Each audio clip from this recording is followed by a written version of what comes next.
सबसे अंतिम सवाल और सबसे महत्वपूर्ण सवाल है मेरा जी, आपसे, क्या लगता है आपको कौन कौन सी सीटें हम की झोली में आ सकती हैं और पहलवान कौन कौन है, क्योंकि कई लोग अभी से ही लगे हुए हैं। देखिए 4 सीटें तो जीती हुई है, बिल्कुल, जिसमें हाँ। 3 परिवार वाले ही हैं। जी जी जी जी। एक अकेले अनिल कुमार हैं, जो हाँ। जाति से भूमिहार हैं, टेकारी से, ठीक है ना। बृजनंदन शर्मा के पुत्र अनिल कुमार। बृजनंदन शर्मा के पुत्र बिल्कुल। अरुण कुमार के भाई, जी ठीक है जी ना, जी, हाँ। अरुण कुमार पूर्व सांसद के भाई। हम्म, जो हमारी जानकारी है, हमने कहा ना कि लोकसभा चुनाव में भी यह चाहते थे हम्म, कि एक और भूमिहार को हम लड़ाएं। हम्म, ये दलित सवर्ण एकता चाहते हैं, इनकी राजनीति का भविष्य यही है। अच्छा।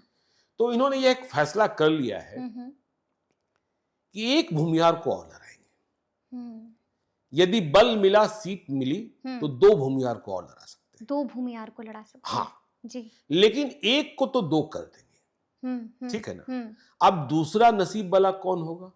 अनिल कुमार तो टेकारी से लड़ेंगे ही लड़ेंगे, लड़ेंगे ही ठीक है। लड़ेंगे, हाँ। दूसरा प्रदेश अध्यक्ष भी है। दूसरा नसीब वाला कौन होगा, यह देखने की बात होगी, कितनी ताकत किसके पास है। फिर जो बातें हैं कि गया में इनके पास अभी 3 सीटें हैं, टेकारी, बिल्कुल, अनिल हाँ, कुमार अनिल जीते हुए, कुमार वाली। इमामगंज अब दीपा मांझी है, दीपा पहले स्वयं मांझी। जीतन मांझी थे, और बाराचट्टी ज्योति मांझी इनकी समधन। तो चाहते ये है कि गया में एक और सीट हम हासिल कर लें, अच्छा, ताकि एकाधिकार मगध की राजनीति में बढ़े। अब यह कोशिश सफल हो पाती है, नहीं हो पाती है, इसमें देखने की बात होगी। जो हमने कहा परिवार वाली बात, देखिए इस बात की चर्चा भी चल रही है कि बाराचट्टी में इनकी समधन के खिलाफ एंटी इनकम्बेंसी बहुत है। अच्छा, ज्योति मांझी के ज्योति खिलाफ। मांझी के खिलाफ। तो एक फैसला हो सकता है, अच्छा, कि इमामगंज की जीती हुई दीपा मांझी चुनाव लड़ने को बाराचट्टी चली जाए, और संतोष सुमन के छोटे भाई जीतन राम मांझी के छोटे बेटे, प्रवीण मांझी नाम है ना, हाँ, प्रवीण मांझी जी, उन्हें अच्छा, इमामगंज लड़ा दिया जाए, यानी कि पॉलिटिकल एंट्री हो जाए। हाँ, पॉलिटिकल एंट्री हो जाए। वो 1 साल के लिए चुनाव नहीं लड़ना चाहते थे, ठीक है ना, और परिवार महत्वपूर्ण है, बिल्कुल बिल्कुल। तो ये हो सकता है, इस बात की संभावना है, ठीक है ना। भाई ज्योति मांझी को कहा जाएगा कि भाई बिटिया के लिए सीट छोड़ दो, ठीक है, हम दूसरे के लिए, हाँ, हम दूसरे के लिए नहीं मांग रहे। जी जी। तो ये एक बात यह भी चल रही है।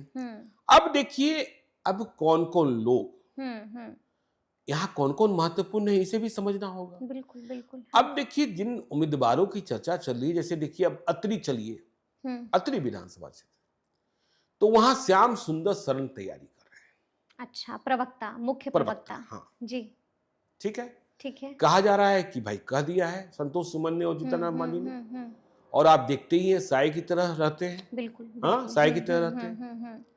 अब देखिए जहानाबाद विधानसभा क्षेत्र, मखदूमपुर हो सकता है जीतन राम मांझी मखदूमपुर छोड़ दें, हाँ, मखदूमपुर पर बहुत जिद नहीं करने वाले हैं, ठीक है। वैसे देवेंद्र मांझी और शंकर मांझी हैं दावेदार, ठीक है, लेकिन हमारी जानकारी है मखदूमपुर सीट छोड़ भी सकते हैं, लेकिन दलित सवर्ण एकता के लिए जहानाबाद की सीट जरूरी कर जाते हैं, और जहानाबाद की सीट हासिल करने के लिए, और जहानाबाद में इन्होंने एक मजबूत पहलवान जिनका नाम रितेश कुमार है, अच्छा, एलियस चुन्नू शर्मा, जहानाबाद में सब लोग जानते हैं, मखदूमपुर में जो नगर परिषद है इनकी ही मर्जी से चलता है, और मखदूमपुर में जब यह चुनाव लड़ते रहे हैं तो बहुत बड़ा योगदान रहा है, और बाहर से पढ़ाई लिखाई की है, अच्छा, एमबीए किया है पुलिस से, फिर राजनीति में आए हैं, तो यानी कि पढ़े लिखे हैं, हाँ, तो देखिए जहानाबाद में ये रितेश शर्मा, एलियस चुन्नू शर्मा, उनका नाम चल रहा है, ठीक है ना,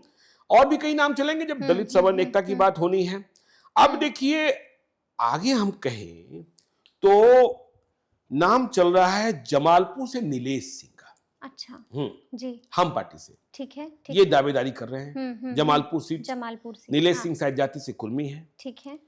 अब देखिए शेरघाटी भी यह लड़ना चाहते हैं, हमने कहा गया में एक सीट बढ़ाना चाहते हैं, तो शेरघाटी में इनकी पार्टी में 2 लोग दावेदार बनते दिखाई पड़ रहे हैं, दिलीप यादव और सुधीर यादव, अच्छा, दिलीप यादव और सुधीर यादव, हाँ, ठीक है।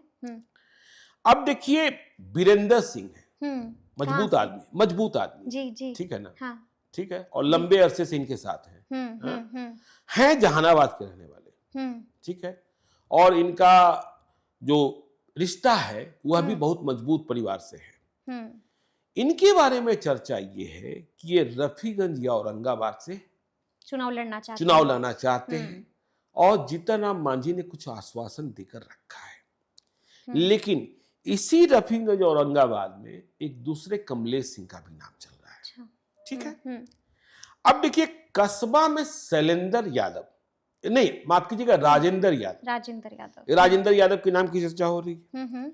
अब कुटुंबा, देखिए अब केवल गैर दलित विधानसभा क्षेत्र तो नहीं लड़ेंगे, दलित राजनीति भी करनी है ना। कुटुंबा में इनके पास कई उम्मीदवार चुनाव लड़ने के लिए, देखिए निर्भय पासवान है। ठीक है।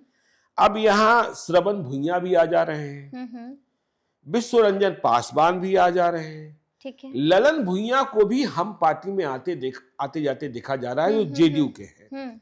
ठीक है ना। अब इसी तरीके से देखिए जो विधानसभा क्षेत्र है कुर्था, नहीं माफ कीजिएगा घोसी, जगदीश शर्मा का घोसी, लेकिन अब माले का घोसी है। तो वहां राजेश रंजन है। अच्छा। जाति से कुर्मी है। तो ये भी दावेदारी कर रहे हैं। जगदीश शर्मा के बेटे राहुल कुमार, वह भी देखिए उनका रिश्ता जीतन राम मांझी से कितना बढ़िया है सबको पता है।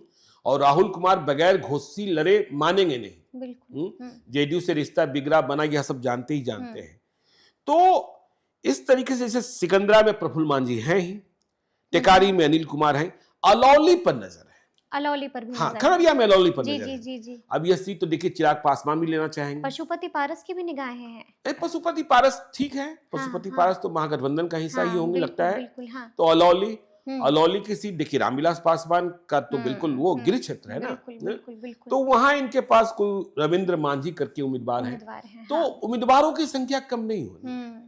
और जब हम लोग कार्यक्रम कर रहे हैं, इस कार्यक्रम की लगातार बाद हमारे पास फीडबैक आता है, भाई साहब मैं भी वहां से लगा हूँ, मैं भी वहां, मैं रोज अपनी डायरी को अपडेट करता हूँ। और कार्यक्रम जब आगे हम लोग बढ़ाएंगे, बिहार इलेक्शन पॉडकास्ट और ज्यादा आएगा, तो हम तो एक एक जिला, एक एक विधानसभा क्षेत्र जो उम्मीदवार हैं उनकी संभावनाएं क्या हैं, उनका स्ट्रेंथ क्या है, उनका वीकनेस क्या है, उनकी अपॉर्चुनिटी क्या है, उनके थ्रेट्स क्या है। क्योंकि चुनाव लड़ने के लिए बहुत सारे तत्वों की जरूरत होती है। आप केवल कुर्ता पैजामा पहनकर चुनाव लड़ लेंगे, आप केवल क्षेत्र में जाने जाते हैं इसके लिए चुनाव लड़ लेंगे, यह संभव नहीं और होता। आप ही कहते हैं कि चुनाव लड़ने के लिए झंडा डंडा बंदा, बंदा, बिल्कुल बिल्कुल बिल्कुल बिल्कुल। और आजकल तो स्कॉर्पियो में 5वां आदमी नहीं बैठना चाहता है।